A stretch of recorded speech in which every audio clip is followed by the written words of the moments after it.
So let me begin my statement by summarizing Ilan Pappé's key arguments leading to the downfall of Zionism. First of all, the state of Israel versus the state of Judea. Israel's society is fracturing.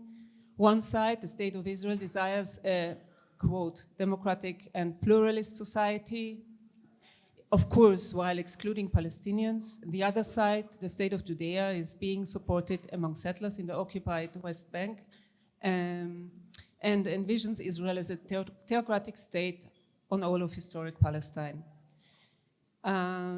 This is one division that, according to Ilan, will lead to, in the end, to a downfall of Zionism. The second one is the economic crisis. Israel's economy is declining. Israel is reliant on US financial aid and finance.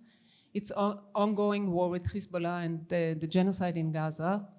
And in addition, countries like Colombia and Turkey already started to impose sanctions against Israel. All of these factors are increasing the economic crisis in Israel. Then the international isolation. Israel is becoming increasingly isolated on the global stage, with growing criticism fueled by rulings from the International Court of Justice and the International Criminal Court. And I want to add, the protests of the students all over the world, and especially in the US, will pressure the countries and further contribute to Israel's isolation, I hope. Then the weakening of the Israeli military, Israel's dependence on US-led regional alliances to counter Iran is a sign of military vulnerability.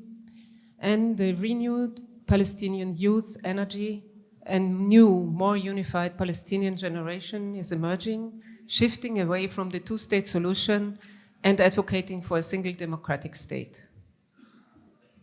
Young Jewish voices worldwide, many young is another factor, many young Jews, and not so young, are distancing themselves from Zionism and Israel, engaging instead in the Palestinian Solidarity movement.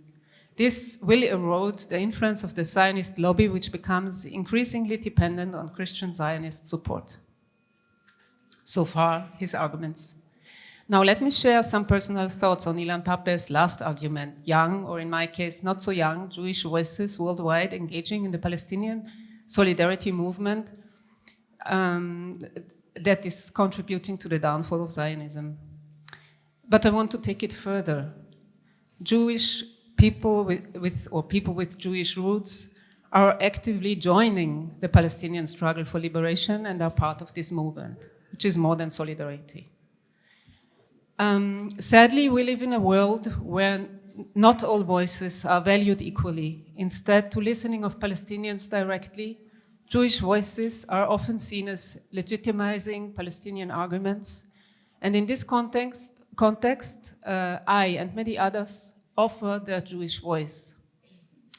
I'm using my Jewish voice to challenge the narrative that supporting Palestinian liberation is anti-Semitic, although I've been accused of anti-Semitism by myself, by Wolfgang Sobotka, president of the Austrian parliament from the Conservative Party, ÖVP.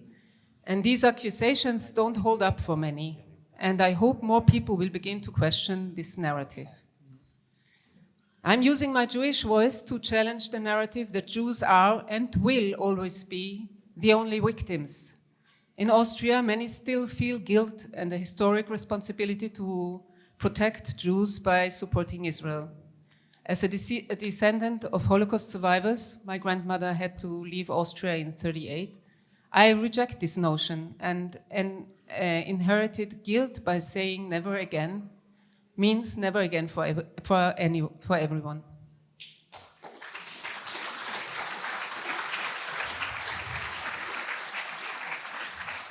I also use my Jewish voice to loudly, strongly, and wholeheartedly reject any justification for genocide, oppression, or apartheid in the name of securing Jewish life. Not in my name.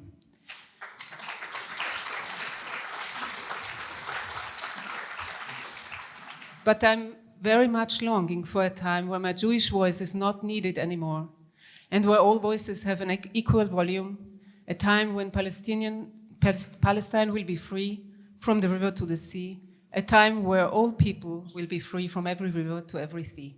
Thank you.